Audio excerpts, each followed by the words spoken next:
I'm Chris McDonough, a retired homicide detective. I've interviewed thousands of people, from serial killers to ministers. Welcome to the interview room.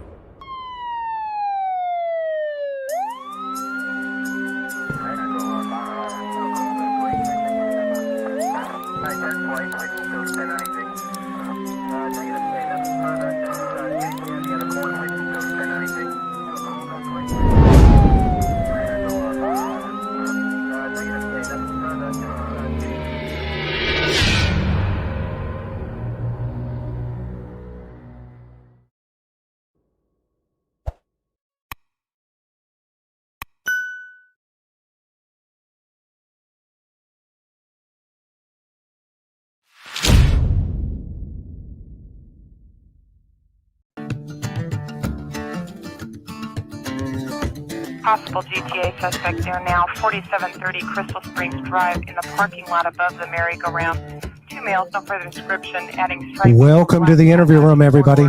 Possibly exchanging plates, vehicle Special edition tonight. Take a seat. As always, coming to you from an undisclosed location. If you enjoy real crime and mystery, you've come to the right channel. At TAR, we follow the evidence wherever it takes us on a case.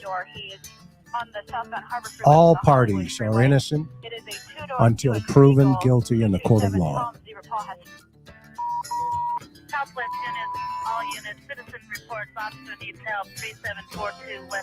All opinions are welcome here. We only ask that you keep them safe, classy, and factual. Thank you always to our mods, members, and subscribers. With all of you, we move mountains of justice for families and victims. Tonight's program, the Christian Glass case. Special guest, Josh from the lab. Wow. If you have not seen this video, put your seatbelts on. You're going to see it tonight. Incident 329, will show you a headline identify. 2845, possible code Tom, East Alvarado, 2879 en route with a 2-minute ETA.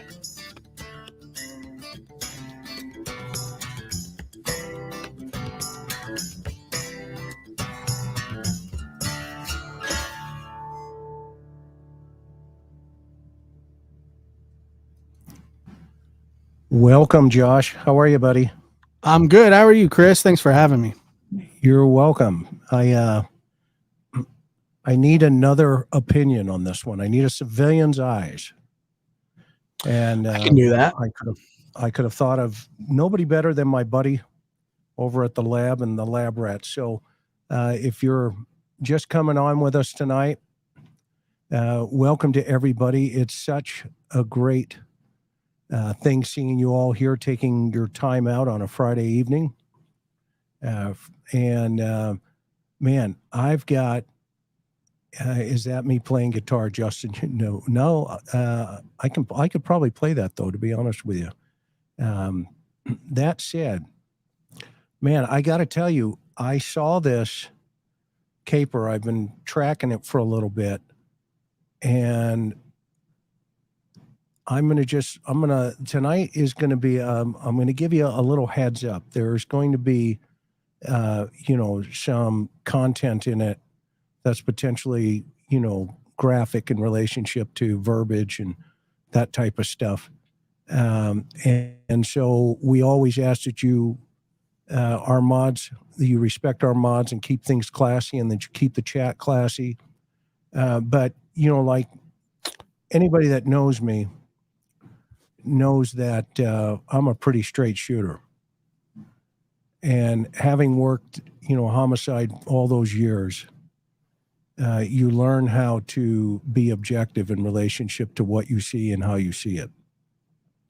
This is an extremely sad situation. So what happens is this young man, 22-year-old Christian Glass, calls 911 on June 10th, seeking roadside assistance and emergency help. There's body cam footage of this contact, and that's what we're going to go over tonight. And I called Josh earlier, actually 3 hours ago. He didn't even know I was going to call him. And I told him, I said, I'm not going to tell you the case. I just want you to listen when I play it and get your opinion. And I'm doing great. Thank you, Sherry. Appreciate you being here. And thank you, all of our subscribers. If you're over from the lab or Lab Rats, we welcome you here. We certainly do appreciate everybody coming in at late notice. But essentially, there's about a 70-minute contact negotiating with this young man to try to get him out of a car. And eventually, some windows are broken, beanbags are utilized, tasers are utilized, and then ultimately, unfortunately, a weapon by one of the Chris, I know nothing. I've never even heard of this case. So, well, you're about to, and I think everybody. I want to give you guys all a heads up. I pulled the video, from RM lawyers who were representing the family in a lawsuit against an agency. And so, kudos to them for putting all of this information together very succinctly, quite frankly. So I, like you, am going to remain neutral and take a look at this.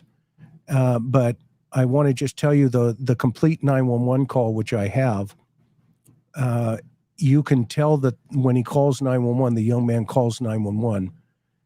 He's obviously having some type of emotional distress.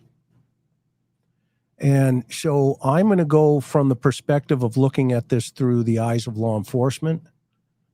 And Josh, I want you to look at this through the eyes of a citizen. Is that fair? Fair enough. Okay, so we're going to play and stop, and we'll go from there. All right, so I'm going to put the video up here. And this is definitely a mental health issue, in my opinion. But I'm going to reserve what the totality of that opinion is until we keep going here. You ready? Ready. All right, everybody, put your seatbelts on, take a seat. Here we go.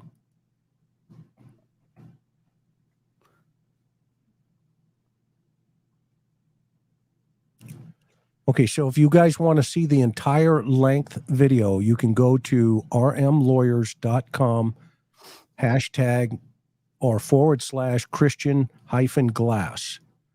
Okay, and you can listen to the 911 call and everything over there. So, shout out to this this lawyer's firm for providing this information.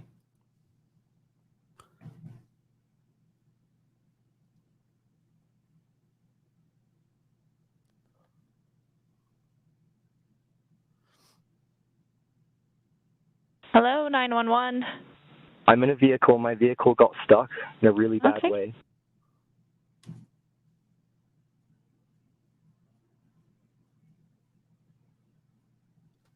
Are there any weapons that you're aware of? I have a weapon on me. I will throw them out the window as soon as an officer gets here. I have 2 knives and a hammer, and a rubber mallet. I guess that's a weapon. Okay. And some stones I could throw. I'm not dangerous. I will keep my hands completely visible. Both cars, be advised. Okay, so the first thing I want to tell everybody is I listened to the entire 911 tape here, and the young man also says that he has a crystal on his lap that is keeping him comforted. He is also having delusions in relationship to things around him. So this young man is obviously in mental distress. And he calls 911 and tells them what you just saw there. Josh, thoughts? I mean, initially when, he's the one calling and asking for help, he needs help, and then discloses that he has what could be considered weapons, and he's willing to toss those out the window and keep his hands visible. Sounds pretty straightforward to me so far. Yeah, and when you listen to the 911 call, the dispatcher is extremely empathetic, and she's obviously tracking that there is something going on here with this young man. And you can hear it in her voice when you guys, at the end of this, go listen to it, the whole thing, and you'll see that there's an empathy there from that dispatcher. And of course, now I don't know if she's the call taker or if she's the actual dispatcher. So it could, it could be either one of them. As you know, in 911, depends on what agency they're at. That initial call comes in, and that then from there, it is transferred over to the radio, and then the radio pushes it out to the field. Okay? And it's usually through a CAD system, which is computer-aided dispatch. And a lot of times it can go to the MDTs or the mobile, units in the car, and then the officers, pick up. Now, just like I did in the Gabby Petito case a while ago, in terms of the contact with the officers, I'm going to weigh in just my 2 cents on what's going on here. Now, this case actually struck a chord with me because, and I'm going to put it up later, I received a commendation for a very similar situation, but it was a person inside of a house who was holding herself hostage with a scalpel. And she was threatening to cut her wrist and a couple other things. So I just want to give everybody a heads up as we go on here. This stuff, this is real life. And so this is the information that was then pushed out to the responding officers. Party is stating that he has weapons in the vehicle with him, 2 knives, a hammer, and a rubber mallet. He did state that he would throw them out of the window as soon as officers got on scene to make you feel safe.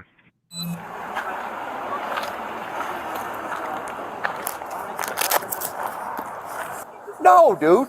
We're not going to shoot you, but we need you to come here. Guys, look, I can't go. Stop. Take the keys out of the car. Take the keys out of the ignition. Okay, observations right off the bat, Josh. Slightly aggressive, but they, once again, a lot of officers, they just don't know what they're pulling up to a lot of the time, so when you're advised that there are weapons, and maybe somebody is unstable, but yes, it feels like they came off a little jumpy, but that's just my okay. First observations for me is the gas tank. You have the cap hanging out, so that's clearly a signal of some type of dysfunction going on here. You have him in the car. You obviously now can take a position from an officer safety position, not knowing what you're dealing with. But you can also approach it very carefully in relationship to, hey, we got a call. How are you doing? What's going on here? How can we help? Okay. Immediately, the officer ordered him out of the car. Right. Well, that becomes dangerous, number one, because now you've lost control of the individual. Once he's out of that car, now anything goes. So it was the correct thing, in my opinion, to leave him in the vehicle at that moment, to establish what type of mental situation and or drugs are on board or any type of approach that's going wrong here. So what the officer needs to do is not position him directly across from the Christian. He needs to position himself to the right rear or the left rear, which is the driver's side, at an angle in kind of a 90-degree angle to the vehicle. Okay, And the weapons that were actually reported from dispatch were 2 knives, a mallet, okay? And he didn't even know if the mallet was considered a weapon. So they need to confront him in terms of very calmly,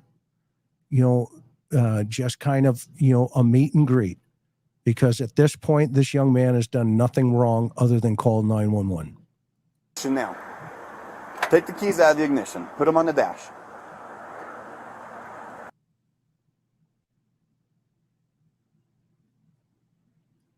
Thoughts, Josh? So, I mean, as it's saying here, after speaking with Christian for less than 1 minute, 30 seconds, the officer eventually shoots and kills Christian, threatens to forcibly remove him.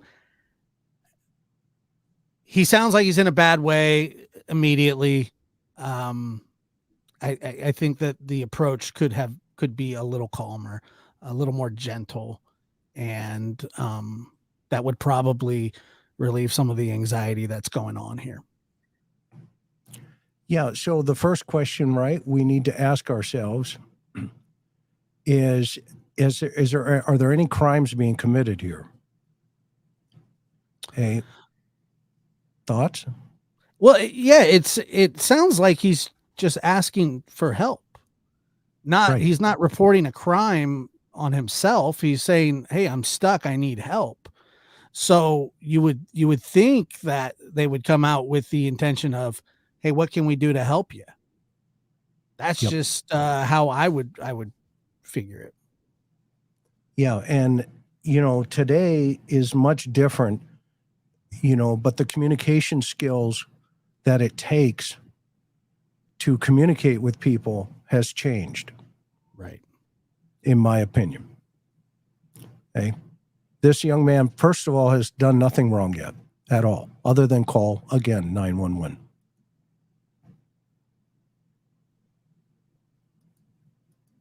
Okay, hang on, let it catch up.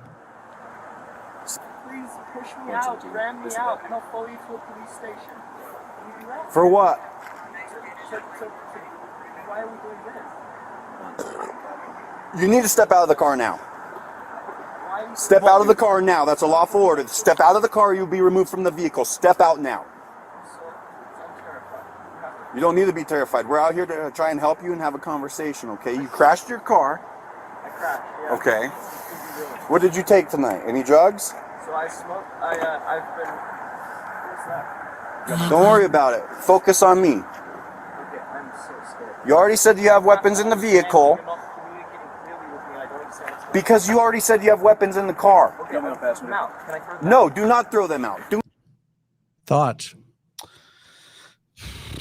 I mean, he's obviously paranoid. Somebody's doing something, the police officer behind him is doing something that's not alleviating the stress of the situation. The young man obviously is just trying to communicate and tell them he's scared and he wants to throw his quote unquote weapons out. I don't know, you would know this better than me, if this is a lawful order or not. I don't know if it is to tell him to get out of the car. Well, you can order him out of the car if there is a crime or officer safety. In this challenge, again, the officer safety issue is the general information that's coming in is there are 2 knives in the vehicle. Okay, well, at this point, in this distance, knives cannot kill you. And that's why you watch the hands. That's one of the 10 deadly sins in law enforcement. You watch the hands because the hands will take your life. In this situation, he tells the dispatcher, and the dispatcher clearly relates the information that he's willing to throw the items out of the vehicle. And he actually follows on that same pattern of thought, and his window is down there. You can see it cracked. And his hands are visible, and he volunteers to throw the items out.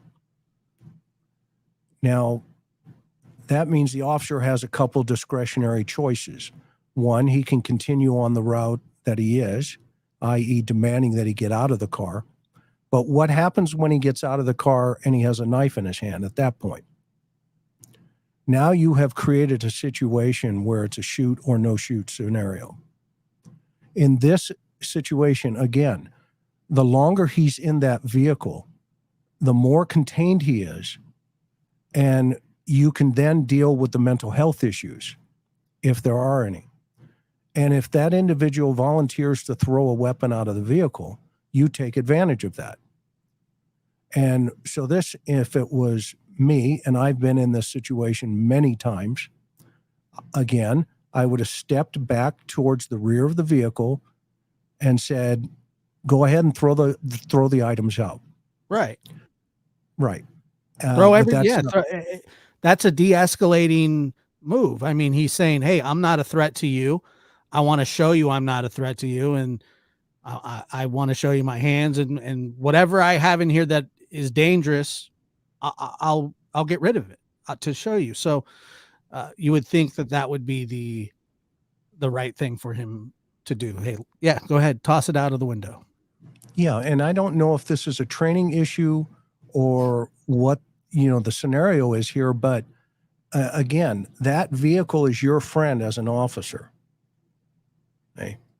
This is why in felony car stops, when you have a felony car stop, for an example, you bring the suspects out the same door, because you can control what, flow of information, and you can see what's going on, and then you can walk them back to you. In this situation, the information that you're working off of is weapons in the car, knives, potentially. Now there could, and that could include potentially guns. Okay, so your guard is up. Okay, and I think that's where the command presence is coming in from the officer. Okay, but he also needs to, in my opinion, de-escalate the scenario. Okay, he doesn't even know his name yet. You want to create this, trust. Okay, and remember, trust is shared. It is not earned. Okay, I've had many people when I was a hostage negotiator on bridges, jumping, ready to jump off on the Interstate 5, and cars going off the off-ramp yelling, jump, jump. Okay. Well, and then I would have to interact with the guy, say, don't listen to those people. They're crazy. Okay. Mm-hmm. And de-escalate that problem. In this situation, what this young man is seeing, he's seeing somebody behind him, and he's already at a potential paranoia, and or at least something's going on here with this young man. There's something on board. You can obviously tell that, he's been unstable. He tells the dispatcher earlier on in the call, which is later, shared with the officers, that, he's just got through some depression. He's not having a good time, mentally, emotionally, or physically. Okay. And you can clearly see he's not a threat right now at all, in my opinion. Okay. The officers are trying to stop him from moving, which is a good move. Okay. But he's concerned about what's going on around him because he's hyper alert. Okay? Sure. So you want to step back for a minute and de-escalate, not ratchet it up by saying, get out of the car. Okay. That's my opinion.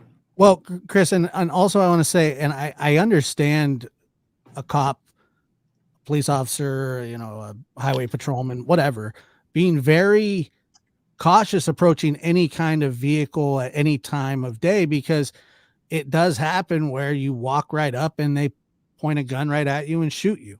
I totally understand the, their trepidation and trying to take control of the situation. Another problem is they're not really mental health experts either. No, I get it. But, that's what law enforcement's about. Okay. You deal with these situations all the time. And let's talk about a gun. Okay. As long as you see that suspect's hands, and let's say he does reach down to pick up a weapon. Okay. And let's say it is a gun. remember, positioning is the winner,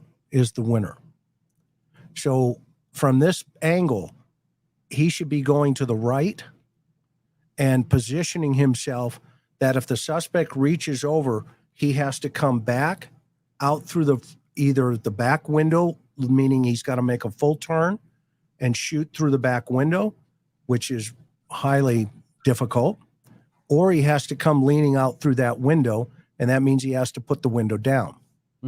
Okay, and or shoot through the window, and that glass potentially is going to deflect the round coming through. Okay, it all depends on the caliber of the round going through. But officer safety here, if I was this guy's FTO, okay, field training officer, I would say, why are you positioning yourself directly across from the threat? You've got to move to the back left-hand corner of this car and or at least into the shadow where you can see clearly, because this young man's, obviously they got the lights on him. They got the spotlights on him. You can see clearly if this kid made any furtive movements in relationship to that. Yeah, and as a civilian, I've seen enough traffic stops to know that you just don't want to walk up directly in front of the person, because you're right. You're supposed to step back to the side, kind of use the car as a shield a bit. Yeah, exactly. That's exactly what you're doing. Okay. All right. Here we Do go. not touch them. Do not reach for them. I want you out of the vehicle now. I understand that. Step out.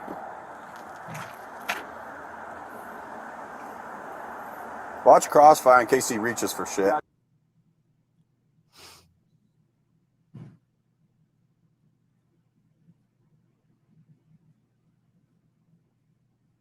I will break the window. Step out of the car. Step out of the car. Step out of the car.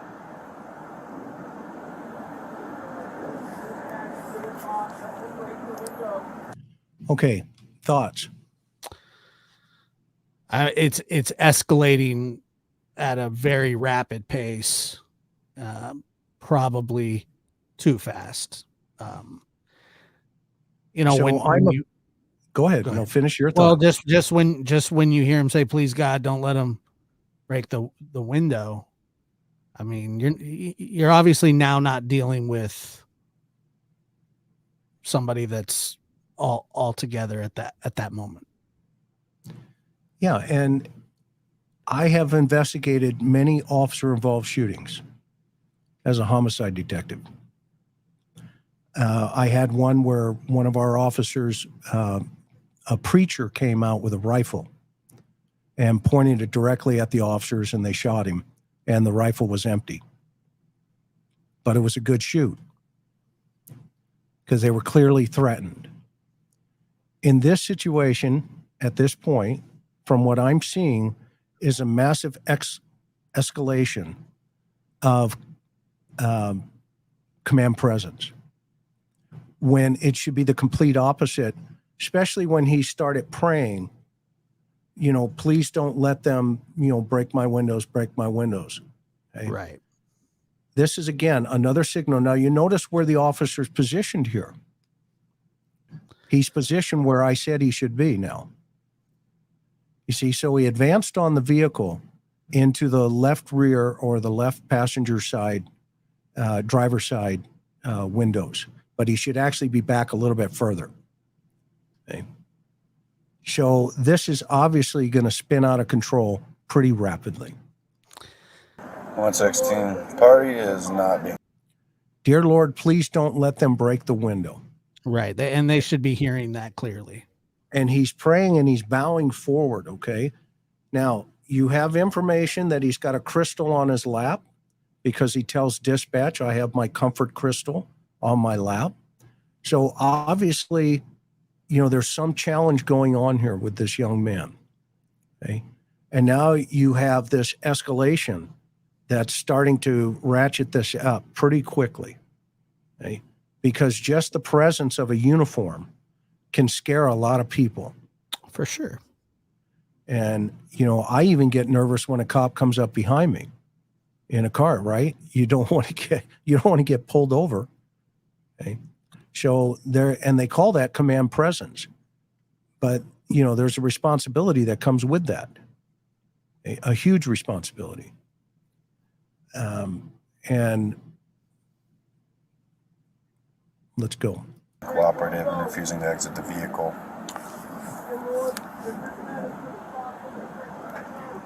We got him contained for now. Yeah, I mean, we're not going to Stop sticks are here. Okay, good for officer number 2. He comes over pretty level-headed and says, look, we got him contained, not a problem.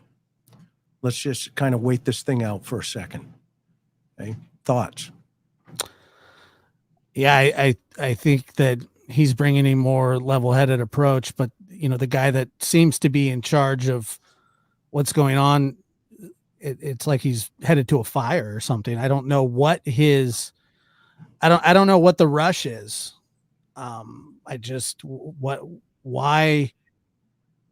do you want him out of the car so fast? And I understand people say things like, well, if he just would do what the cop was telling him to do, it's not that simple with some of these folks. I mean, some people have legitimate mental issues.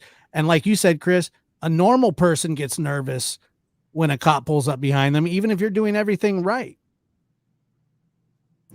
Well, and think about the train of thought going here, okay, from a behavioral analysis aspect. The train of thought, first of all, for the young man is I call for help. Secondarily, he tells him, I have all these things. I have 2 knives. I have a mallet and a couple of my crystal and a couple other things, okay? And the dispatcher's having a rational conversation with him. She's sharing this information across the board. And the officers are receiving some of this information. I'm sure of it. Okay. And now we get to a scenario where there's a direct order to get out of the car. So now the officer has set a standard.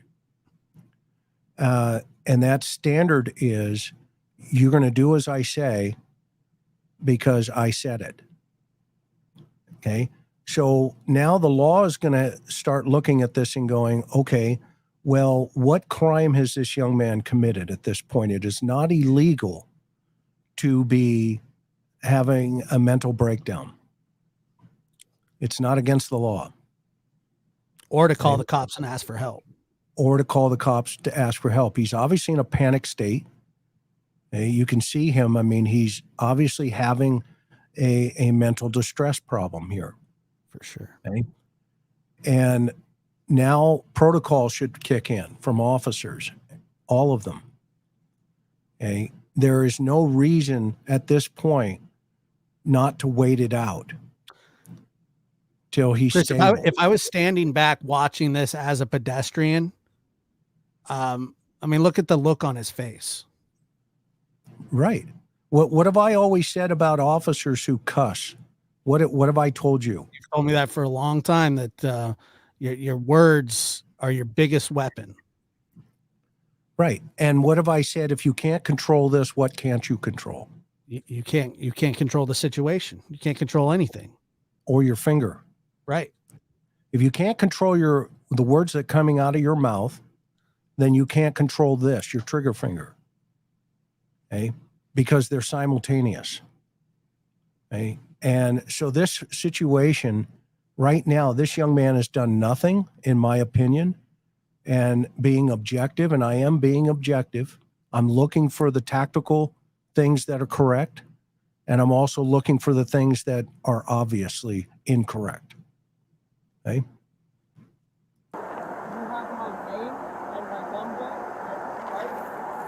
Get out of the car now. He didn't even answer him. Okay? He gave him an order. Get out of the car. Okay? And then simultaneously drawing their guns when they see a knife in the vehicle. Is the window down? No, the window is. He's got a knife in his fucking. But So are look they at gonna- the young man's hands. Did you Well, see that's where what his hands are? Right. His hands are Is on he the going to stab him dashboard. through the window? Huh? Is he going to stab through the window? Great. Right. Exactly. No, this is this is contained. Even if he has a knife, he can hold himself hostage all day long. Right. It is our responsibility to step back and say, okay, he's holding himself hostage. Okay, great. Now you have other options. You have ferret rounds with gas. You can call in negotiators who can sit down with and talk to this young man. Okay? You can call mental health professionals. I don't see the rush here as to why this young man should be out of that car yet at all, personally. And I just saw this today, by the way, and it just drove me crazy. Okay. So anyway, let's keep going. Look where his hands are. That's what we want to watch. We want to watch his hands. Okay. Step out of the fucking car now. Okay, right there. Problem number A41-9. I mean, that actually gave me a feeling in my stomach. And by the way, guys and gals, you know me. I'm fair and objective. I back the blue 1,000%. You know that. But when they're wrong, they're wrong. No doubt. And, we're all humans, no question about it. But I don't know if it's a training issue. I don't know what kind of issue this is. But at this point, even if he had the knife in his hands, those officers should have taken a position of retreat and step back. Preserve life. To preserve their life and his life. Everybody. Correct. Everybody. Everybody wants to go home. I mean, I think that's the goal here. Correct. Everybody wants to go home. Exactly right. So he throws the knife to the other side of the car. 161 at gunpoint. Step out of the car now. Look where his hands are. At this point, that weapon should be back in its holster. You look at the guy in the right rear of the vehicle. He has a position of cover. Okay. And if this young man had a knife, okay, then you're going to have a little more time to deal with him potentially getting out of that vehicle. But you can clearly see he does not have any weapons, and he's not a threat at this point. See, he's frustrated. You just had a knife in your lap. Right. Okay. And I appreciate that. You scared him a knife. Why are you scared him a knife? You're not even chat. That's why I want you out of the car so we can have this conversation safely. Period. That's it. This is the only way I can be safe. I don't understand. Okay. Go ahead, Josh. I mean, the young man has a point. I mean, everybody's safe right now. And I just, he's scared and he feels he's safe where he's at. And instead of treating him like he's a criminal when he's the one that called the cops, they're treating him like he's an absolute criminal, like a bank robber, a murder suspect or something. But it's going bad fast. Yeah, I mean, what is the crime? What's the hurry? Right. I mean, felony car stops, okay, different game, right? You're dealing, pursuits or anything like that. But in this case, it's a 911 call because he's high-ended and he could be under the influence of drugs, alcohol, and or having obviously a mental situation here. Right. Okay. And, it's a simple scenario. It's really not, this is not a complicated situation. This is a scenario that could have been handled even up to this point of, hey, Christian. Yeah. So what's going on here, buddy? Oh man, I'm this and that. I'm looking for bushes and all this, because he was telling the dispatchers that. Okay. Right. Hey, I understand you have some weapons in the vehicle. Yeah, okay. But remember, he volunteered to throw them out, and the officer didn't take him up on it. Okay. As an FTO, I would have said, why? Why didn't you just let him roll it down a little bit? Just tell him, roll the window down about halfway and throw the weapons out. We'll be good. Pull Now, up a you chair and still- have a conversation. Yeah, let's have it. Let's talk this out. Let's talk this out. Now, I'm going to submit to you, there's a generation that doesn't know how to have that conversation. I don't know, who this officer is. I'm not going to, I don't know what his training is. Okay. But having spent all these years in this game, what I'm seeing here is not adding up. That's my opinion. You're a civilian coming from your perspective, and that's why I have you on, Josh, because not only are you a good friend, but you have a good perspective. What are you seeing so far? I'm seeing it being treated as there's a crime a crime has been committed when they're really, officers help change tires. They help put gas in people's tanks, and their main job is de-escalation. And this has only gotten worse from the moment that he arrived. And then as he pulls out his gun and, says, "Get out of the effing car." I mean, that's not going to go good, especially with this. I mean, look at his hands. He's putting his hands up. He's got his hands on the steering wheel. He's terrified. His hat's off now. He obviously is not comfortable, which is part of the mental disorder that he's having, or episode. Sorry. Yeah, I mean, you got to read this scenario for what it is, right? And law enforcement have the hardest job, in my opinion, in our society today than it's ever been.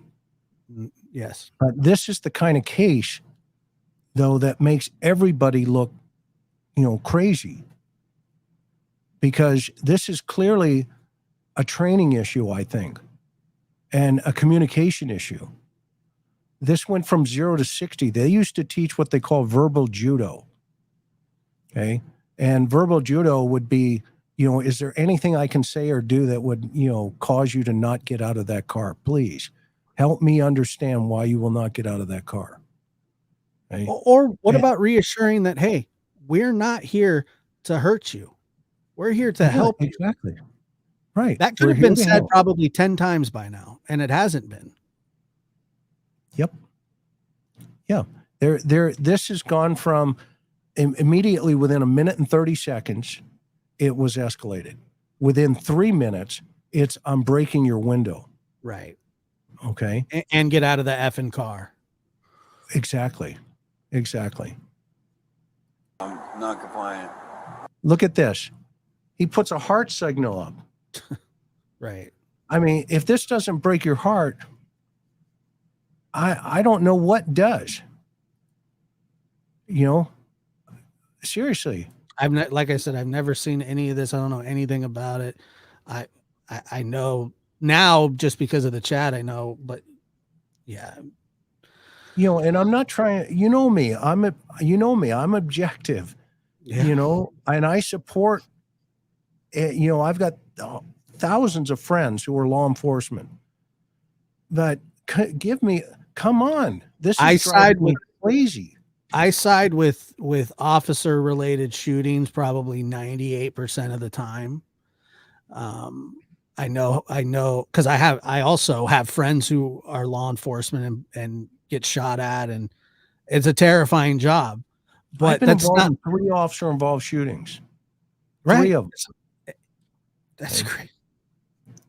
So go ahead. I'm sorry I interrupted. No, it's just that, I mean, it does take a special person to do these kinds of things. To be a police officer is not for everybody. The Uvalde situation will tell you that as well. I mean, you got to be, you're there to preserve life. You got to, at times you got to be able to just be helpful to somebody who needs help. And then sometimes you got to be able to put your life on the line for others, and you got to be able to intermix when that happens and when it doesn't. That's just, my personal opinion. I've never pulled anybody over in my life. And you know what? It is a very dangerous situation to do that. Okay. But in this kind of situation, the worst thing you want to do is get him out of the car. You want to keep him in the car, especially if he's potentially got access to weapons, because bringing him out of the car actually gives him the thought process of, okay, do I need something to get out of the car? If he's delusional, right? If he's delusional, or if he's having this, obviously it's obvious he's having a mental breakdown. Something's going on here. Oh, yeah, that is apparent. He's not just being defiant to be defiant. And yes, CM, I'm not going to show you the shooting. Absolutely, 100%. I'm not going to do that to this family. They don't deserve it. Okay.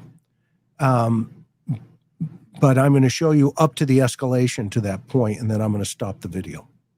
Okay. Compassion goes a long way. Totally agree. Totally agree. Totally agree. So and if we remember, the first observation I had was the gas cap. Okay. And the reason I saw the gas cap is because that would have been my approach to the back, to that side of the car in the back. Okay. And immediately I noticed the gas cap, and I thought, okay, there's something going on here. Okay, right from the get-go. Okay. Look at this. I mean, this is a signal of help me. Okay. It's clear. It's clear. Okay. Marijuana, but also possible side And issue going on. he's okay. So about 45 minutes into this, by the way, they make a phone call to the Colorado State Police over the radio, and they basically tell them the scenario. And Colorado State Patrol says there's no crime. Right. If he's not posing a threat to himself or others. So now I guess one can reasonably argue, is he a threat to himself? Okay, maybe that's what's in the officer's mind. Okay.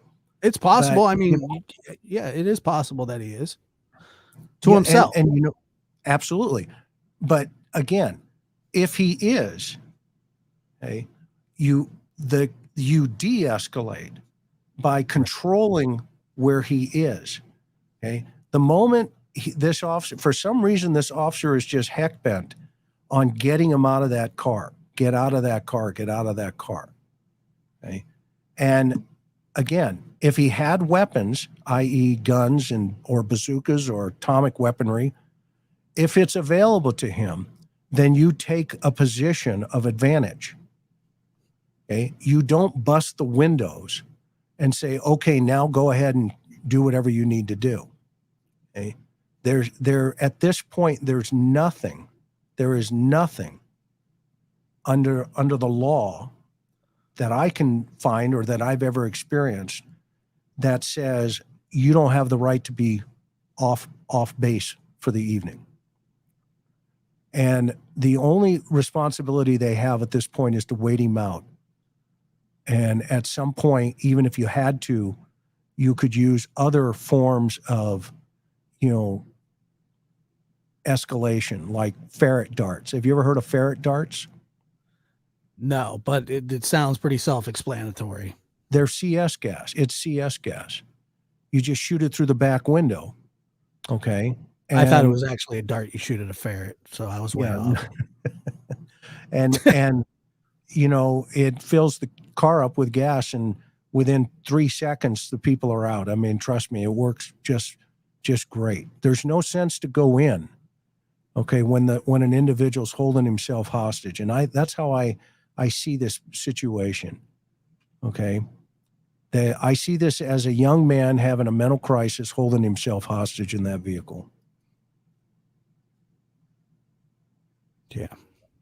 Obviously, we're gonna have to gain entry, so we'll probably go window. Have 2 on lethal in case he reaches for those knives again.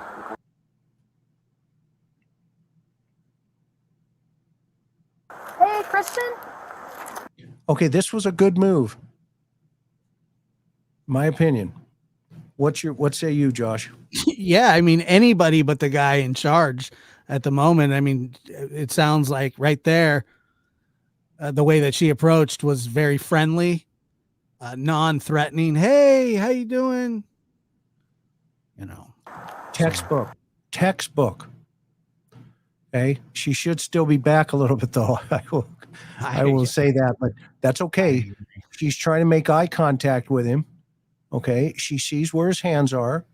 That's not a threat, and her approach is what should have been the first approach from the very beginning.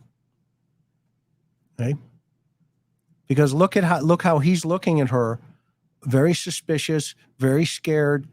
There's obviously chemicals or something on board, and she has the ability to walk up real calm. Hey, call him by his name. She personalizes him. And now maybe she can get into a conversation. Will you talk to me? What He acknowledges. Yeah, I'll talk to you. can you tell me about what's going on? What did I say 5 minutes ago? it's the first How thing. I would have approached this. Hey, what can we help you Now, with?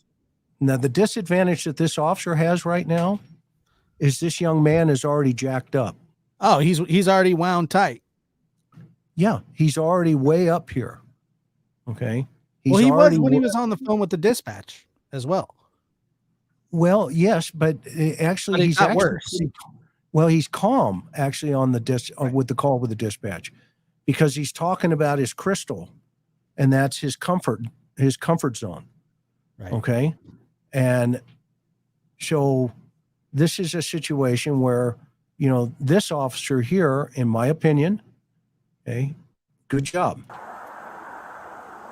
We're trying to help you out.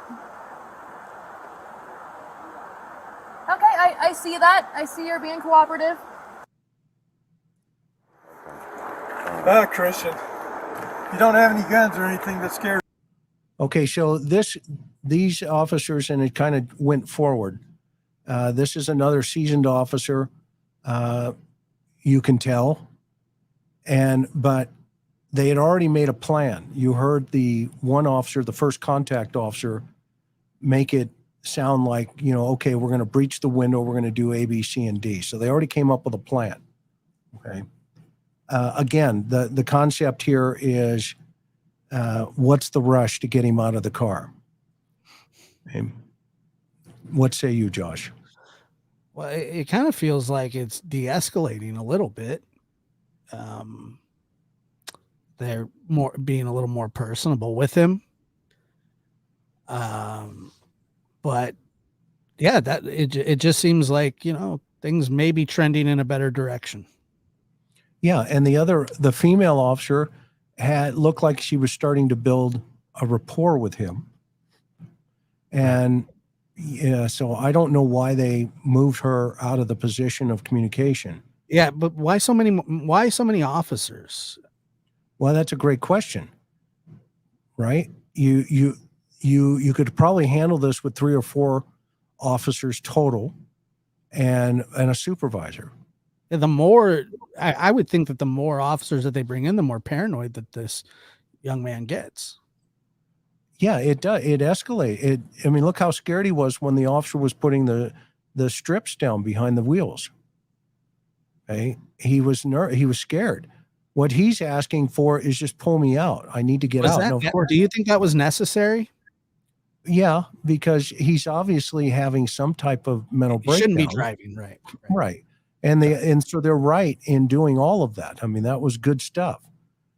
But at this point, it's a waiting game. It's not a we need you out here now. Right. Okay. Because the question's going to be, and then what? Right? That's going to be the question. Once you get him out of the car, okay, then what? Where's the crime? Are you going to take him to the hospital for a 72-hour eval? Are you going to arrest him? And then what are you going to charge him with? Calling 911 because he high banked his car? That's not a crime. Not a crime. So at this point, patience is a virtue. Look at, you can see him just looking at him. I mean, he's looking at that officer with such distrust and disdain. Yes. Not that he, is a violent criminal. He's 22 years old. He's scared, and he's trying to figure out what's going on even internally with himself. Is right? Okay. You said on the phone, when you called us, you said on the phone that you had knives. Okay, are they big knives, little knives? One's a OTF. Okay. All right. Are we going to stand here all night? You're just going to sit in there and not get help? Sure. Well, that's why we're coming by to help. You don't have to be shy. If you want to find your phone, we're okay. Okay, now this officer, what are your thoughts? I think he is assessing the situation for what it is. He's letting them move around. Hey, it's okay if you do that. We're good. We're good. He seems to be let his guard down a little bit. He's a little more comfortable. But I'm curious to hear what you think about it. Well, the officer one is not worried about where his hands are going because he's got eyes on him. Correct. Okay. And he's telling him, that's okay. Go ahead, reach for your phone. Now, maybe the thought process here is he's building this rapport so that, and maybe he'll suggest, do you want to call your parents? Do you want to call your friends? Anybody you want to talk to? You want to look for de-escalation. Okay. And you want to, again, trust is shared. Okay. Even with people who have mental disorders, it is a shared relationship in terms of lowering the level of fear, lowering that level of fear and paranoia. And Chris, at this point, I got to tell you, not knowing the story, not seeing the video, I just don't know how it's going to go wrong from here. I mean, it feels like everything's sort of becoming under control. And obviously we know that it hasn't, or that it didn't eventually. Yep. You're not scaring me, man.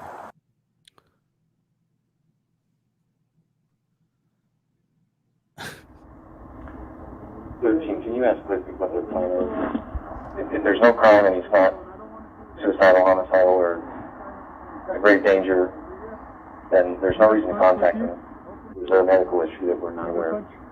No, I don't. So, my sergeant said that there's no point in contacting him if he's not a harm to himself or anyone else, then no crime. Yeah. What did I say? No Right? crime. Yeah. As we say in the business, 10-8. Nothing to see here. All units cleared. Move along. Do you think he's suicidal or? No, I think he's probably taking something that he can't really get past.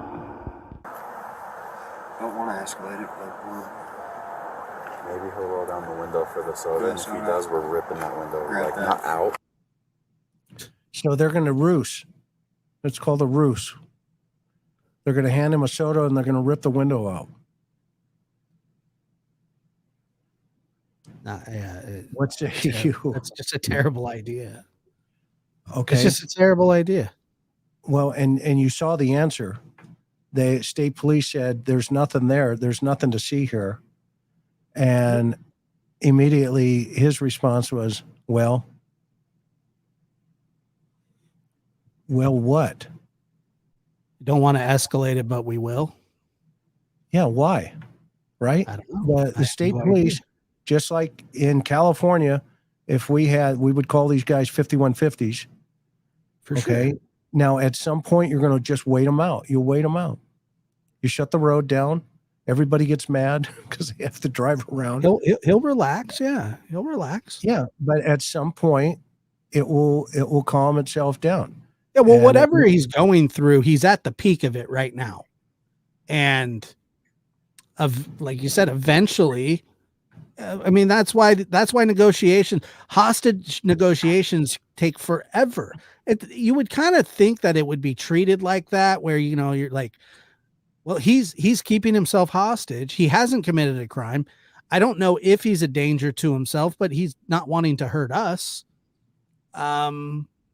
So, you know, the whole breaching his car for what are you going to breach it for? What are you going to arrest him for? Yeah. Contempt of cop. Yeah. Not because I think once they break his window, it probably becomes a crime on their part.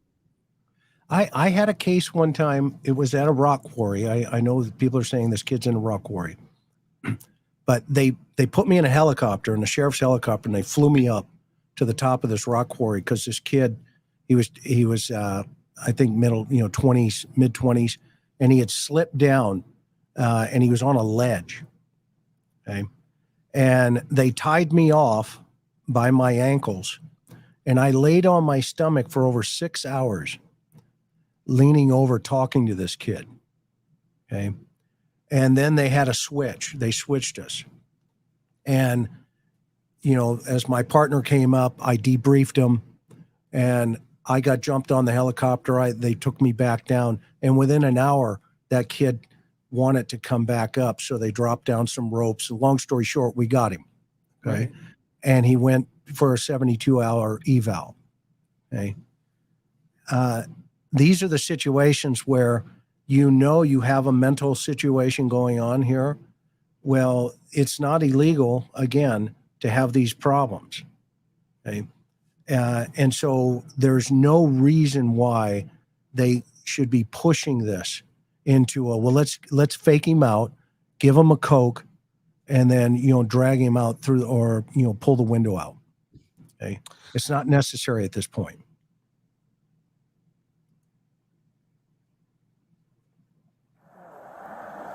Might as well take it now while he's now. got his butt to you. All right, we're popping.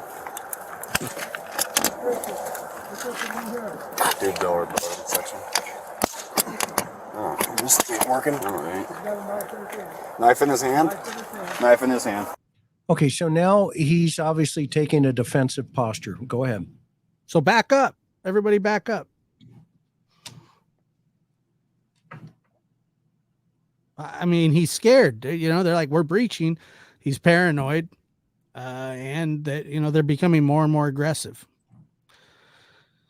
Right. And his paranoia is now taking over. Yeah. So he grabs the one thing. Or whatever chemicals, or maybe the poor young man just has, you know, a bad problems going on. Chris, okay. You've done this many times. You got a timer on? Is there a timer? Hey, get this over with in 20 minutes? No. I mean, they get paid by the hour. And I'm going to put a commendation up that I had on my community page from, you know, and I've got many of them for these kind of situations, from these kind of situations. Because, you know, as you know, as part of my auxiliary responsibilities, I was a hostage negotiator for 11 years. And I've talked to many people, you know, who are having bad days. And this is a very contained scenario. You can just retreat, okay? Stay there, because you're obviously going to not let him drive away, okay?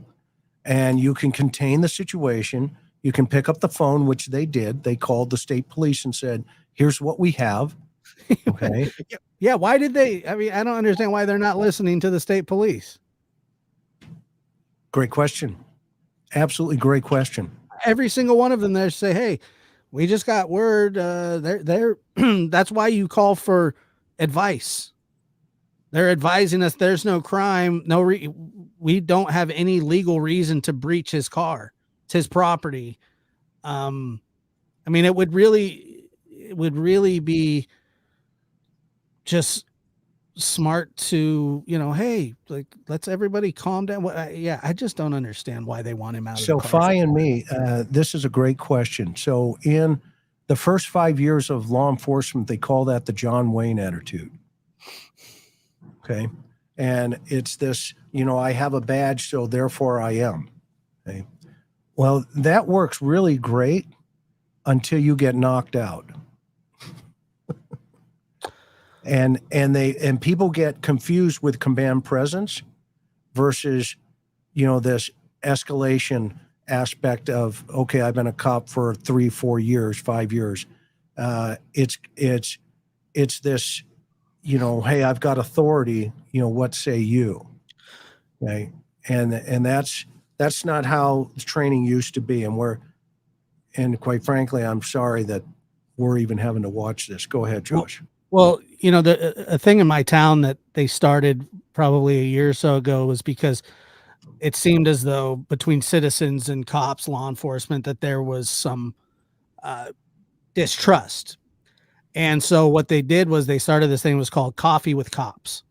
And once a month you can go out and in the morning and have donuts and coffee and speak to law enforcement, just kind of just to get to know everybody and on a personal level. And that program is actually thriving here.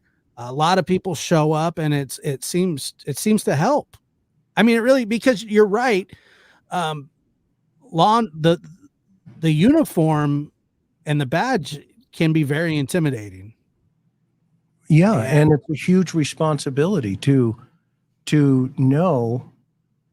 I mean, I don't know if this is a training issue or what, but field training officers, when I started in the game, if you would have done something like this, the FTO would have stepped in front of you and said, you go wait over there. Okay. And this idea that it gets, this is the kind of stuff that the public looks at and goes, and even me and many others, I'm sure of it, are looking at this going, what the heck is going on here? Why is this happening? Because all of us who've done that, been there, done that, and there are many in this chat here, I'm sure of it, that are retired, that have been through these scenarios 10,000 times, right? Combined, meaning everybody, right? This happens every single day across the country. Mm-hmm. That crazy people lock themselves in cars or people having a mental breakdown. That is not against the law. It is not a criminal offense. Okay? And it doesn't rise to the level of, we're going to drag you out of that car. Okay? Because again, it's not against the law to hold yourself hostage. Think about it. If that gentleman was sitting in that car with a gun, would the officers, if he's holding himself, with the gun, okay, the idea is preserve life. Okay. Now, if that gun moves into this position or changes a position, now you have a shoot scenario. Okay. But if this person wants to hold a knife like this, and Karen will tell you, I had a guy one night who was on the I-5 overpass, another case, and he was on the big signs up there, and you know how they have the ramp underneath the sign, okay? Mm. And he was up there and he was cutting himself with this razor blade. Okay. Well, guess what? That's not, for me, that's not enough for me to, grab him. If we could, we would have, but we can't. Okay. Because now I'm putting myself in harm's way with that razor blade. When I looked up at him, and I said, hey, you're going to slip. And he looks and he's doing this and he looks over at me, and sure enough, he slips and he goes down and he hits that ramp that caught him from hitting the I-5. Okay. And he looks up at me and he goes, dude. And I looked down at him. I said, well, that was dumb. And he goes, I know. Okay, well, you know what? This is a situation that early on he was asked, the kid asked him, do you want me to throw them out? and the officers didn't take the sale. There would He be no said- knives in that car right Not now. only exactly, and he told the dispatcher, "This is what I want to do. I want to throw this out." Okay, and this situation now is it's sad. It's sad. This is a sad situation. I hate to see this. And it, like you said, how, you're like, well, now I'm putting myself in danger as well. It's almost like when you're on a fishing boat and somebody goes overboard. I mean, the last thing you want is 4 people jumping in the ocean after that person. There are things that you can do, but they strongly suggest you don't want to turn 1 into 2 and 2 into 3 and 3 into 4. So that's, that what you were describing is completely correct. Preserve life. Yeah, and I'm not going to, by the way, everybody, I am not going to show this young man losing his time on this earth. I will not disrespect the family on that. Okay, so if you're just joining us, this is Christian Glass case, and I pulled this off the RM lawyers who were representing the family, and kudos to them for bringing this to the attention. This actually happened in June 10th, and these poor parents have been put into a situation where they have to watch this about their own child. Crazy. Watch crossfire. Watch crossfire. You guys want to come on this side? We got 2 over there still. Do we just want to pop this now? Yeah. Let's grab a left lead. Come on, Christian. Come talk to us. Come on, bud. Get him more time on detention. Same back I'm at just you. going to let it Come play on here out, for a talk to couple us. minutes. Come talk to us. Look at these blowing kisses, hearts, prayers.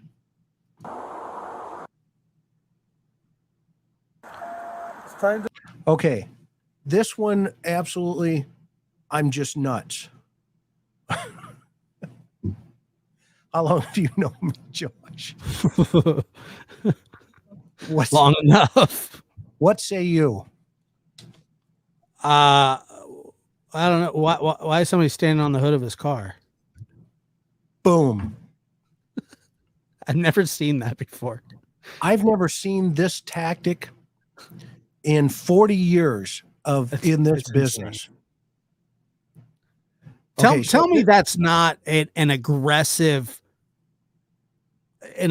stance, an aggressive approach. What are you doing up there? Are you coming through the front windshield? It is Kelly S is right. It's intimidation. It's not de-escalation. It's just the opposite. Get off of his car. It's like, so let me get this right. Okay. This is a huge, I totally agree, Mimi. This is a huge national training video. Yeah. And probably a prosecution video. Well, we'll let the courts decide whatever they're going to do. Right. And we'll let the agencies decide, and we'll let the lawyers decide. Okay. And when all the tactical experts come to the table and they see this, the next question is going to be, can you show me where you learned that? Can you in the academy, did they teach you to jump on the hoods of cars for target acquisition? Okay, so Chris, say you get pulled over and an officer does this. I'm saying, sir, can you please get off the hood of my car? This is my what are you doing? He has no right to do what he's doing. None. It's, first of all, it's weird. Second of all, it's an intimidation thing. Is that this? I don't know. Is this we probably don't know. Is this the guy that was like at the beginning? Probably. Yes, it is. And he's also the officer that pulls the trigger. Of course he is. And what they're doing is they're pushing him into a corner. And Right. you don't push people into a corner, especially mentally disturbed people. You back away. You give them room. You communicate through that room, i.e. space.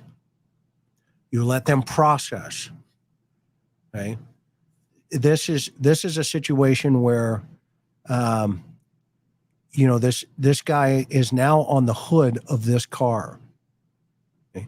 This video, you can mark my words, okay, and guys and gals and TIR family, this one will go down as something really interesting at some point.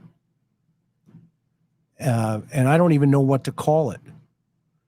But this is not a defensive tactic for law enforcement to jump up on the hood of a car with an individual you believe could be only potentially armed with a knife.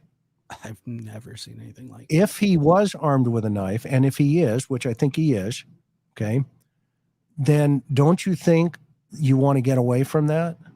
If somebody versus was standing go on the hood of your car, wouldn't you hold a knife too? You know what I mean? Or go to it. And I'm saying this is a situation where, I wonder what this guy's background is. Because this training that this individual has received is going to come back to bite him. And if I was again, being objective, if I was the lead investigator on this shooting, I would be pulling my hair out right now. Going, Officer Friendless, where did you learn this tactic? Seriously. I mean, I love you, buddy, but where did you come up with this? Okay. And this is problematic. Yeah, I don't even like criticizing police, but I mean, this is crazy. You're right. And I don't either, but unfortunately I'm going to be, right down the middle. If the young man was doing something wrong, I would tell you that. And you know me. Oh yeah. But like I said, just like- 98%, maybe even 99% of officer related shootings, I'm like, well, he shouldn't have done that. Or, and I'm talking about the person that was, I've seen nothing that this man has done to where they're in this position where some guy is standing on top of his car and they're cornering him like a wounded animal. I mean, it's it can't end well. Yeah, it's not going to, and I'm not going to show it, but it's starting to escalate pretty quickly here. Move the night on, okay? We got to move. Will you cute girls get up there, Joe? Don't let the old blood. I already tried to talk to him about the rocks and stuff in there, so. Look at he's got his weapon out. He's standing on the hood of the car. You got the other officer going to open the door, and the guy's supposed to be armed with a knife. Do the math. I mean, I'm looking at it again as a homicide detective, retired, looking if this was a scenario that I had as an OIS, officer involved shooting, okay, and they showed me this video, immediately I'd be going, what's wrong with this picture? If that subject, if that young man, Christian, is armed with a knife, why are they positioning themselves to open the door with a guy who's supposed to have a knife? Yeah, they don't seem scared of him. Look where his hand is. His hand is on the handle, and he's ready to pull that door open. Well, that now puts that other officer on the hood of the car into a frame of mind that potentially could say, and I don't know this, but that officer could say, well, I thought he was going to stab my partner. And that's a justification to shoot. Also, and I don't know weapons drawn at this point, but like, where nobody's got a taser in their hand, do they? Well, they do taser him. You're going to see it here. And they hit him with beanbags as well. Again, for, felony not getting out of the car. That's the crime here. Because I told you to get out of the car. Okay. I'm here to tell you, this is not going to look good ultimately as this thing goes down. I think it was some type of a crash. Okay, they breached the window. You got the knife? Drop. He's got the knife. Drop it, buddy. Hey. Everybody starts screaming. Hey. One boy. Loss of control, in my opinion. Command presence is one individual controlling the scenario. Unlock button. Nope, he needs to drop that knife. Drop the knife! See, this young man is in pure panic. Okay, I'm going to stop it right here because what they do is they taser him. If you want to see the whole thing, go to rmlawyers.com. It's going to be in the link below. If you feel that that's a place that you want to go watch the whole thing. I don't know what they were thinking. I just know I watched the whole thing. They hit him with a taser. They hit him with the beanbags. And then ultimately they discharged their service weapon. One officer on the hood of that vehicle shooting through the front windshield. In my opinion, that is a bad shoot. Wait a minute. So the guy that was standing on the hood of the car started firing his gun through the front windshield. He fired through the windshield. So that's what he was up there to do. Well, yeah. I mean, again, we've got to go back through the beginning of this thing and ask ourselves, what information did they have? And how did they apply that information? Not all of those officers, in my opinion, should be pulled into the scenario. I think there are a couple, the one officer on the hood. I agree. And that officer should be looked at very carefully.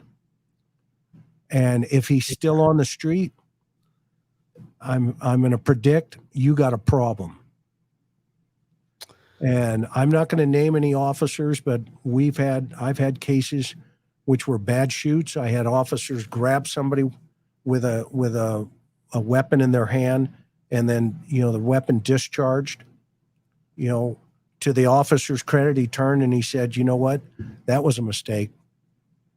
Okay? And you know what? He took a licking for it. The department reprimanded him, and he got in big trouble. Okay. But in this situation, you've got a 22-year-old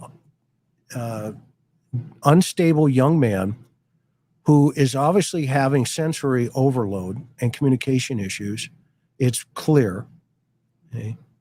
And the officers keep ratcheting it up. Okay? To the point where all of a sudden this young person is in a no-win situation, totally being controlled outside of his control. And so what say you, Josh? Weigh in. Well, I've watched videos like that where, they pull somebody over and they're aggressive with, say like there's like the passenger or something, they get information. The car comes back. Well, this guy's been involved in a shootout before with the police. So they're, very aggressive when they pull them over. And you're dealing with criminals that have shot at cops and stuff like that. I mean, you're not dealing with a criminal here. You're dealing with somebody who needs your help. And none of that was helpful. None of it. And like I said, I've never even heard of something like that. Standing on the hood of, when you said what's wrong here, and I'm looking to go, are those somebody's legs on the hood of his car? Like, what are you doing? And then I do think that, and I don't know who the commanding officer is, and I know all that stuff will have to get sorted out, but somebody should have said, hey, get off of there. Yeah, there was no supervisor on the scene. And get off of the car. You're making things worse. Yeah, he was this is a great point right here. He was a stranded motorist. That's exactly what he was. Asking for help. That's exactly what he was. And what changed the dynamic of that was the dispatcher, because he was, talking to her and she was, by the way, she was very empathetic to this young man. In my opinion, the dispatch did nothing wrong at all. Yeah. And I'm not saying all of the officers were out of line. I think the female officer who made contact, great job. I didn't get enough to see the others, but this was going to be a very interesting situation. I think the state of Colorado has a real problem here. Yeah. On this one. I totally agree with you, Jules. This is very heartbreaking. It is very heartbreaking. And as somebody who trains law enforcement like you do, I mean, it must be even harder for you to watch this. Like I'm looking at it as, like I said, I've never pulled over anybody in my life. I've been pulled over, but for a speeding ticket or whatever, and it's all very low key. Here's my this and that. But one thing that they've made clear is, say like you have a concealed carry, you get pulled over. The first thing that you do is hey, I got a gun in the glove box. I have a concealed carry. I just want you to know that. I mean, it seemed like the boy was doing everything right. He wanted help. He's stranded. He's stuck.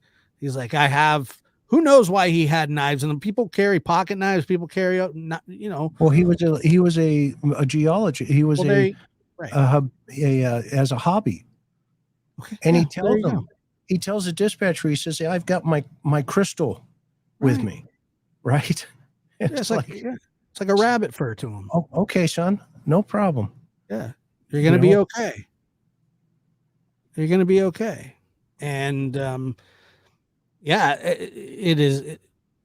I don't even want to see the end of it. It's so weird. And well, you have to go see the end. You have to go see the end of it and I think you need to cover it, because this case needs coverage. There's not a lot of folks, really paying attention to this.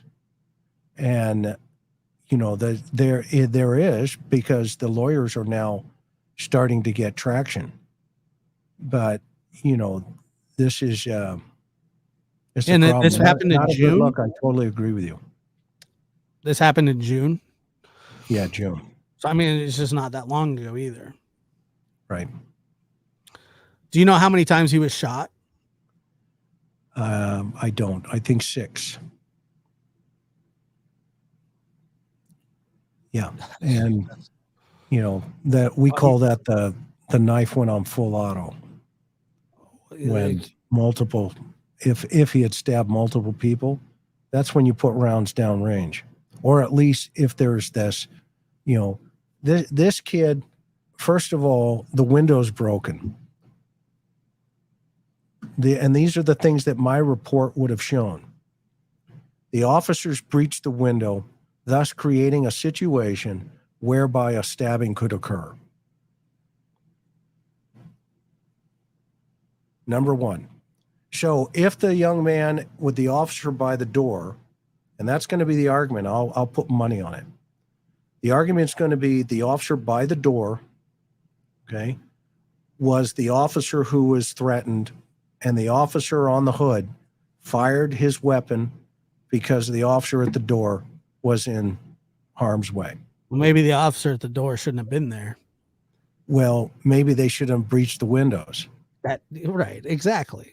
Exactly. Because they were told, not to, and they did it anyway. And I think a lot, and this is just once again my opinion, I think a lot of this is like they're just kind of pissed off that they're even having to deal with this. And they're just trying to get it over with. Oh, you know, we can bully this kid out of the car or whatever that, you know, I'm not saying that that's how they felt, but I believe that's how that first officer felt. Like, dude, let's just get this, you know, guy out of the car. And 6 shots from, you know, what kind of stop, you know, I mean, that's called stopping power. What exactly was it that he was going to do? You're the one that exposed yourself to him. He was scared.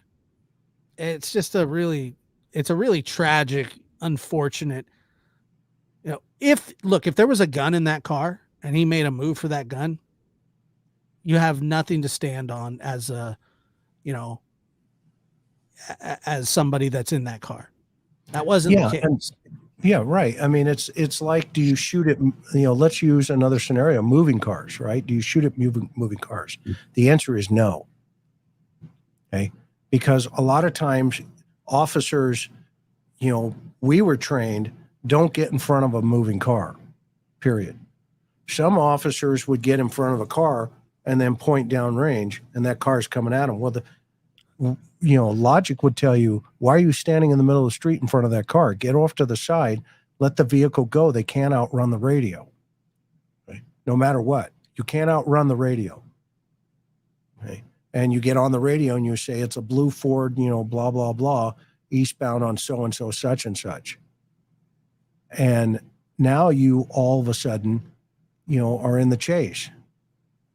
Okay? You know, the worst part about these kind of videos, Chris, is that like you said, thousands and thousands of these situations happen every day, and thousands of them are handled right. And the one time or couple times or handful of times it's not, it's so apparent that there are so many good police officers out there doing great work, and then you have every now and then you have somebody like, you know, in my opinion, that first officer is to blame for everything, for the escalation, for the shooting, the breach of the window, making the guy uncomfortable, standing on the hood of his car, pointing a weapon at him. I mean, I think everything that he did was completely wrong. Yeah, and here's a good comment from Reminiculi. If they would have let him throw out his knives, way different outcome. I can't disagree with that. Of course not. He didn't want to be a threat. Mm-hmm. He didn't want to be a threat. And then by that officer basically turned him into one. Like, hey, I want to throw these I want to throw these weapons out. I have knives. I have a mallet. I don't know if that's a weapon or not, but I'll throw it out of my car. I just, you know, it is, like I said, thousands of these situations happen every day. And then when you watch something like that, you go, how avoidable was this situation? Well, it was 100% avoidable, in my opinion. It should have never ended the way that it ended in. It really sounds like that young man just needed help. Why not get a counselor out there? Why not get I don't know. Why not say, hey, can we call your mom? What's her number? Get her on the phone. You want to talk to somebody? You got a therapist. Can we call somebody for you? It seemed like there was a lot of things that were probably just skipped over. And have you ever called? I know you were a hostage negotiator, and that must have been, you've done a lot of jobs. So that must have been after you were a butter churner. But, you know, I think that like, I was corn dog tester. Have you ever called a mental health expert to the scene? Oh, absolutely. Right. We used to have them on standby, and they would respond. Yeah, and you know, even back in my time, I mean, remember, we also had a 72-hour hold. So you would want to de-escalate. There's one of the things I'm really concerned about with technology today, and this is just in my opinion, 2 cents. I don't know if this plays a role. All right, I got to be careful what I say, but right, and you know, I want your opinion. Sure. So I'm worried that technology is taking away the new generation of officers coming in today. All they've known is, you know, the technology that's available, right? Right. And so I'm worried that there's a breakdown in the ability to communicate. And when you run across a young man like this who's 22 years old, and he's having an inability to communicate, that you run into this scenario that says, okay, well, this person, there must be something wrong here, so I've got to take this to the next level quickly. Okay. And I'm worried about that idea because, you know, that means the officer's thinking in bits and bytes. Okay. And there's this need to keep going quickly, because we get bored with these so fast, these things. Right? These things so quickly take our attention and immediately we're off into the next one. Okay? Well, I would submit to you that maybe even in the law enforcement communities, law enforcement officers, that they're losing those skills. And so to see something like this take place, I wonder why there wasn't more patience in play here. Go ahead. What say you, Josh? Well, not only is it being lost, but now the younger generation, they won't even have it. They're not gonna. Most people are just not really like Chris. I bet you had a Rolodex on your desk, and when you needed to talk to somebody, you had to flip through that bad boy, pick up the phone, give a call, rotary, whatever it was that you did. And now it's email, it's direct message, very, very impersonal. Very impersonal. Was that unpersonal? I don't know. It just is. It's just not the way that those kind of things are supposed to be done.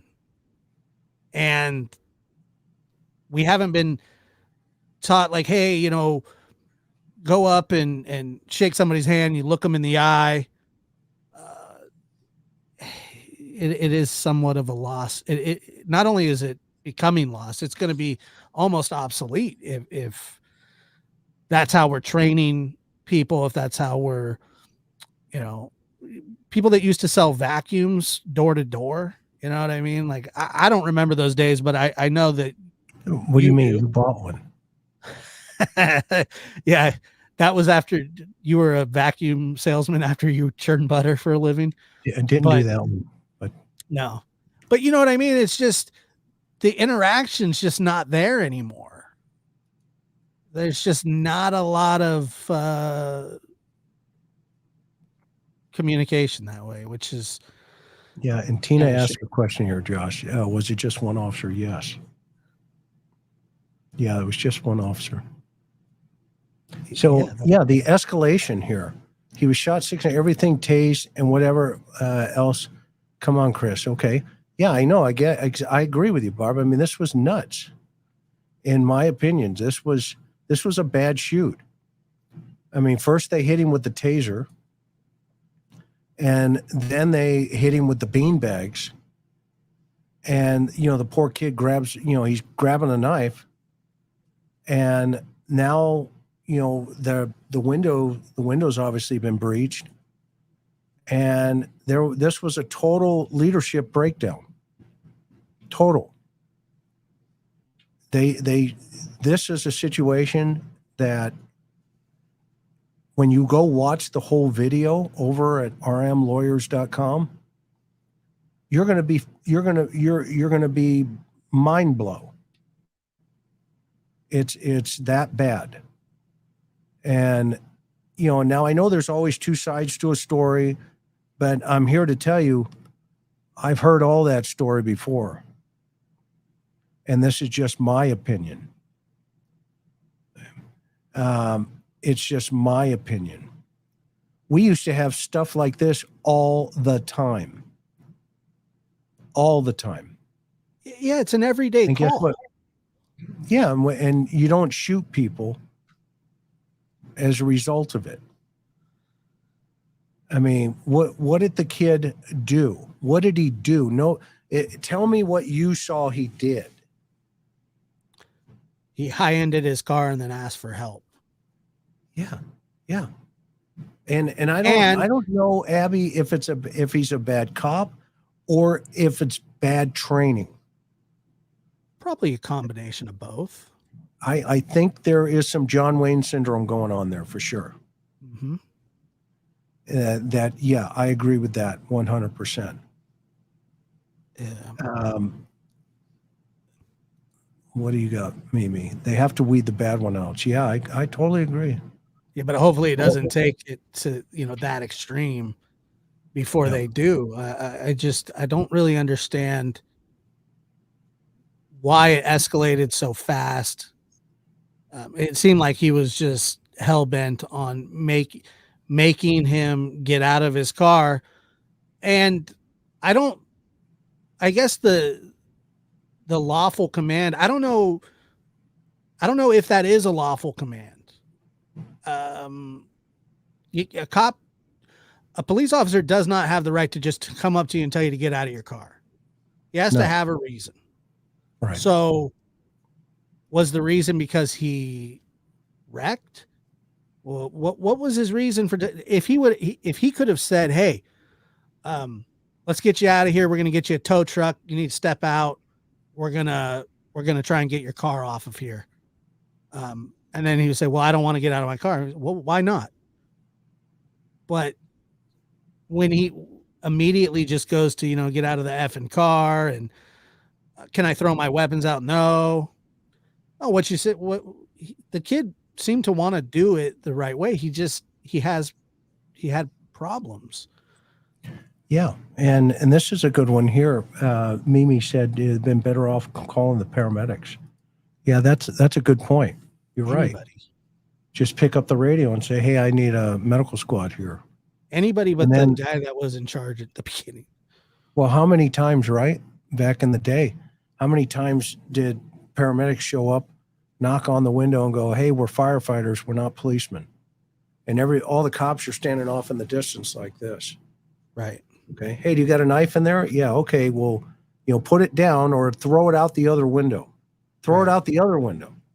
Okay. Don't roll your window down by me and throw it out. Throw it out the other way.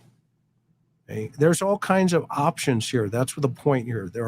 And I was a supervisor, as you know, in the street. And it was like, if I got this call, I'd be like, what's the big deal? Why are we trying to break into this guy's car? What's the deal?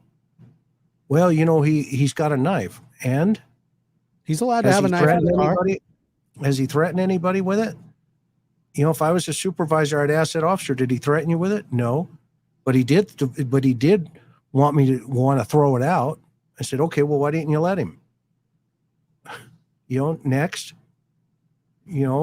this is, it's crazy because this, in my humble opinion, and it's only worth 2 cents, hence the thumbnail, this was totally avoidable. Yeah, I think so too. Totally avoidable. I think that he did. I'm trying to find some fault with him I can't. I don't think he did anything wrong. This used to be, yes, it used to be, Mimi. It did. When you were cussing at citizens, then yeah, you can bet you would get jammed. Because a citizen would call and said, "Hey, your officer said F this and all the other stuff about, to me." And today it's like, and it drives me crazy. It drives me crazy because, I have this philosophy: when you can't control this, then you can't control this. It's that simple. It's not rocket science. Okay? It's not rocket science. So why didn't the other officers intervene? That is a great question too, but I think they were not in a position to at that point, because when you go watch the whole video, Tina, you'll see that it escalated so rapidly. I mean, it was literally quick. It was taser, and they're lighting him up. Then they hit him with a beanbag, and now they hit him with, lethal force. Has anybody been charged with anything? No, not yet that I'm aware of. Wow. But we'll see. We'll see what's going to happen, because and that's one of the reasons I wanted to raise awareness to this. Because personally, if I was on that department, I wouldn't want to work with that guy. Have you talked to anybody else that's been in law enforcement about this video? No, I just showed you today. No, I'm just wondering what, I know how you feel about it, and I feel the exact same way. And I just would have trouble thinking that anybody feels, I'm sure that there are some, but feels really any different about it, because it's pretty cut and dry what happened there. And that's another point here, Sally. Great point. They could have just stepped back, called him on his cell phone, and say, "Hey, Christian, this is so-and-so Officer Friendly. I'm outside. And what's going on tonight? How can we help you? How can we help you?" Chris Vetgirl says an article said that the AG has been requested to review. Oh, good. Okay, let me put that. That's a great thing. Good. Thanks for calling out, Josh. Call more out if you see them too. Yeah, no, I was just because I'm keeping up on this case is going to be very interesting. I would imagine that at some point he's going to be charged with something. Who knows what, but probably murder. Well, I don't know. We're gonna let the right. We'll let that fall wherever it falls. That's up to the courts. That's up to the judge. That's up to the jury. If that is the route that they go, I can understand why they're going to go that route. I mean, this is I mean, we all saw some of it tonight, but when you go watch the whole thing, it's a mind blow.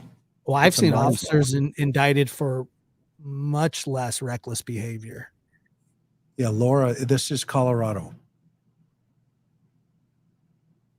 I mean, yeah, thank goodness. A good point here too, Teresa. At least there's body cam.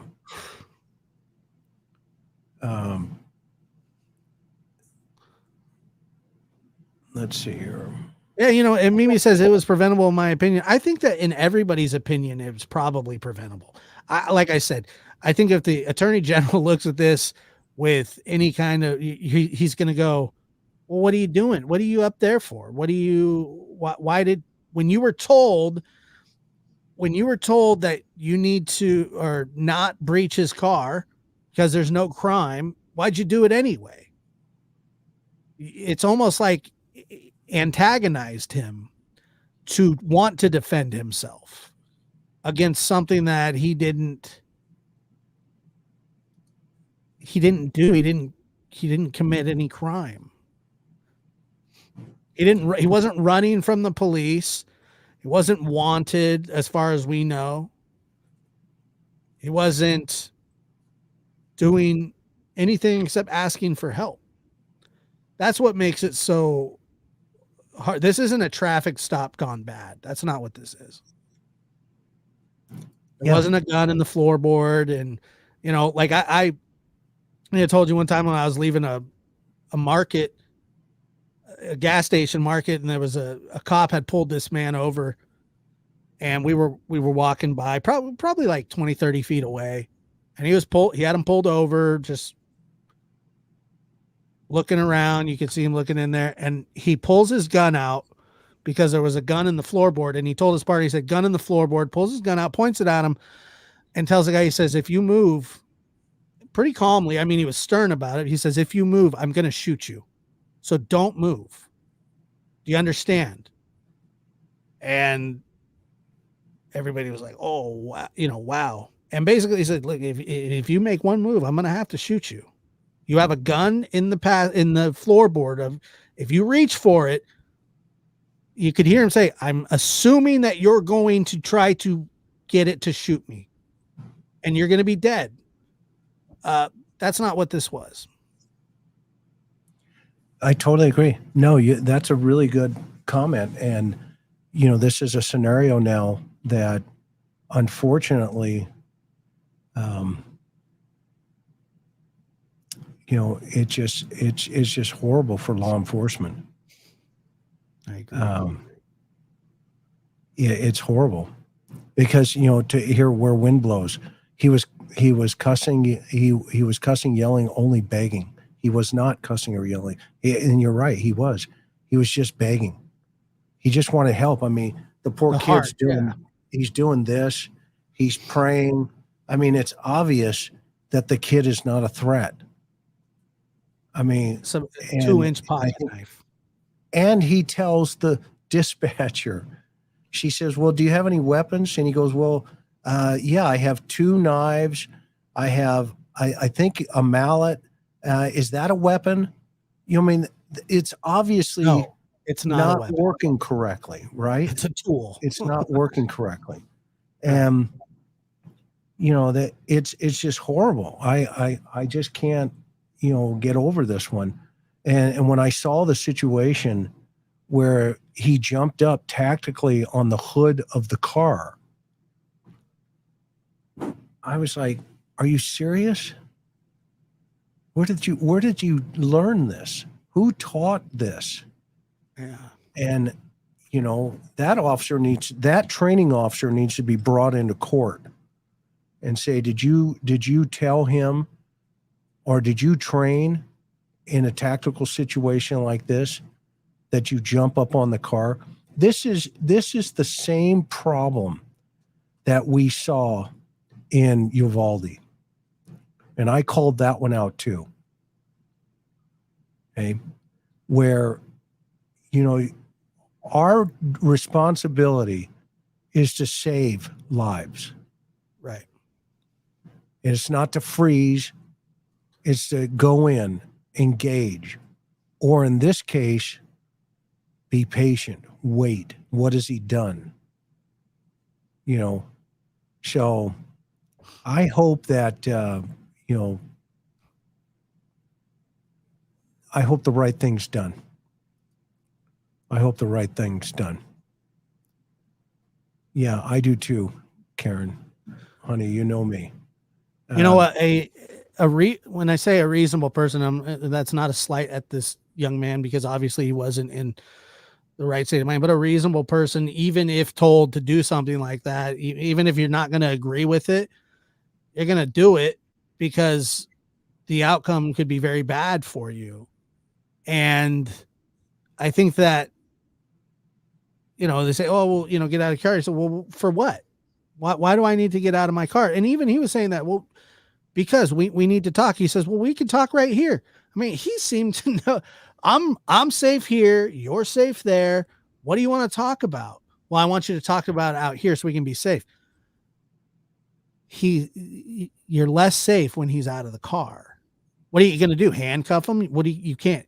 Can you handcuff him when he gets out of the car? For what? The only way that you're going to be safer is if you handcuff him and put him, you know, in the back of your car. But you can't really do that either if there's no crime, right? So the best form of communication was through that window. Yeah. And, you know, let's go. Brandon says, I wonder what his actions and attitude were in the academy. Was he a possible risk? That is a great question. That's another thing. What will end up happening is if there are other things that he's been in trouble for, and I can't imagine a scenario where he hasn't been in some sort of had complaints filed. Now I know that people will just recklessly file complaints on police officers just because they don't like what's happening. But if there's more malfeasance in his past with traffic stops or, you know, excessive use of force, they'll bring all that up. And they should, you know, I mean, maybe it was all dismissed. Maybe there was not enough evidence. Maybe they're this or that. But at the very least, I mean, you can say, well, you know, look at this and then look at that. And then look what it escalated to. Yeah. And this is a good point. The body camera during the investigation. Now, that is a great question. Sometimes it all depends on the policy of the agency. Some agencies allow you to do that administratively, to, you know, turn off the volume. Right. Because, you know, you're asking administrative questions. Okay. Like, let me see your weapon. You know, how many rounds did you think you fired? And this is what they call an OIS. It's an officer involved shooting. And, you know, Sprocket here, 1, 2, 3, he's still active. You know what? Sprocket, you just ruined my night. I love you. Karen says up there, an article said he was caught for 5 to 6 years, was put on administrative leave after the incident, but's now back to work. Yikes. That's nuts. Of course. That is nuts. I mean, and I'm talking from an old dog's position. And, you know, it's going to be a problem for the municipality going forward, or the county. It's going to be a problem. You know, I mean, it's open season on police misconduct. Well, yeah, and just think, if you can shoot somebody through the windshield of a vehicle because you ordered him out of the car and he didn't get out, what next? What happens when a suspect has a real gun and he makes a furtive movement, but you know you don't have a reason to shoot him, but rounds go down range? And I'm telling you, yeah, he could have handcuffed, being detained, arrest was right. It could have been worked out 100%. Lauren, I totally agree with you. And I think, Josh, what do you agree? Do you agree with that? I think that the cop escalated it to the point where he ultimately killed him with no justification whatsoever. You know, they had that saying, justifiable homicide in the line of duty. I mean, it would really be hard to make that case right now from just that video. Yeah, Hush Puppy, I don't know. I pulled this from the lawyer's website, rmlawyers.com. You guys got to get over there and go watch this whole thing. It's chilling. It's chilling. And they're getting death threats. Who's getting death threats? The officers are getting death threats? I hope not. Yeah, I mean, that's just, too far, but I can understand people's outrage, but, you know, the system, you really don't have a choice but to let the system handle this. You know, Sandy, Sleuthing Sandy says they give psychological tests to police candidates. They used to. I think I have pretty to get easy them to be a cop now, Chris. Well, you know what? CHP never used to until Greg Pyre showed up. I don't know if you remember Kara Knott and Greg Pyre. She was a karate student, and he was a CHP officer, and he took her life and threw her off of a bridge. and the sheriff's department nailed him by his tires because he was on duty when he did it. And he also had a gold thread from his CHP patch that they found on her at the autopsy. So, wow. Yeah, no. And it was after that they started putting everybody through a psych in the California Highway Patrol. Well, it's funny that you say that, because whenever somebody says, "Oh, have you seen the video of that, that civilian that was shot by the police?" I typically in my mind I go, "Yeah, well, what did he do? What did the guy do?" People get really upset when somebody gets shot when they have a gun, and they're not, oh, he's got a gun in his pocket, or they're rolling on the ground, the guy's got a gun and he's reaching for it, a cop shoots him. People get outraged, or people feel outraged for something like that. I understand why people like that end up getting shot. I don't understand why this young man, this 22-year-old gets shot. I just don't, like I said, 99% of the time I'm like, yeah, well, they must have done something. And then you hear, oh yeah, well, he had a gun in the front seat, and you didn't tell the cop about it. It looked like he was reaching for the gun. I mean, it's just, there's nothing here suggesting anything. Yeah. And Lauren, great question, or great point here. Yeah, I do think they posted it to gain awareness, to help create awareness around a case, because they felt that if they put the information out from the body cameras, then, guys like me and probably Josh and others and a lot of people in the true crime community are going to look at this and go, wait a minute, what just happened here? I won't be surprised if Court TV grabs this now. I mean, I was on Court TV recently talking about an officer-involved shooting in LAPD, and that officer was justified, and I gave the reasons why. Sure. And in this case, you've got this craziness of, the officers on the hood of the car going, are you serious? It happened in June. It happened and Sandy says it drives me crazy too. I hope Court TV does it. Yeah, it's a shame you do have to push for justice. Squirrel nuts too. I love you guys. This is hysterical. You're the best. You're the best. Butter churning squirrel nuts. Okay, Mr. Josh, it's been 2 hours. You know me. And I want to thank you so much for being here with me today. And obviously thank all of our mods out here, Mimi, Stephanie, Teresa, Mystery, Sophia, Maui Girl. We absolutely love you gals. You're the best. Karen and I are so grateful to each and every one of you. And of course, to all of our members, our subscribers. If you like this video, please hit that like button, hit the subscribe button, and please share this. We need to raise some serious awareness about this particular case out there. This one just doesn't feel right. And of course, all people are innocent until proven guilty in the court of law. And, we're going to let the authorities do what they need to do and the attorneys do what they do. But it's going to be interesting to see what happens. So with that, Josh, you're my guest. You always get the last thought. So I'm going to pull out and then we're going to Hawaii. Are you ready? Sounds great.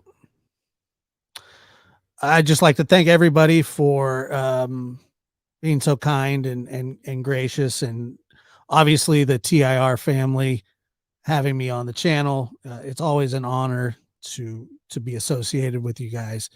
And I always feel welcomed here. And so thank you very much for having me and listening to my opinion. I appreciate it. Thank you so much.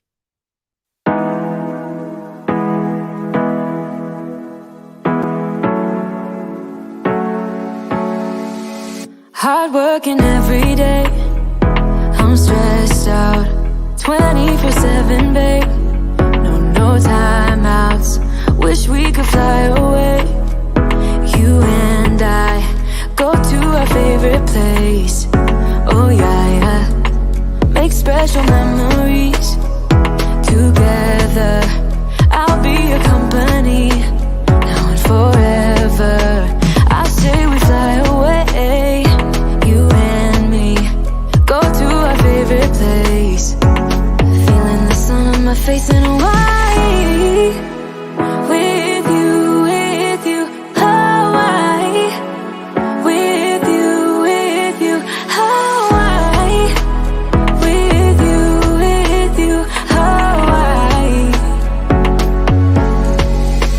I need a summer breeze, some fresh air to put my mind at ease. No cares. You wanna come with me? Me and you go to our favorite tree. Are you ready now? We jump on a plane now. We're taking away. Yeah, we're taking away. Don't hesitate now. We're taking away. Yeah, we're taking away.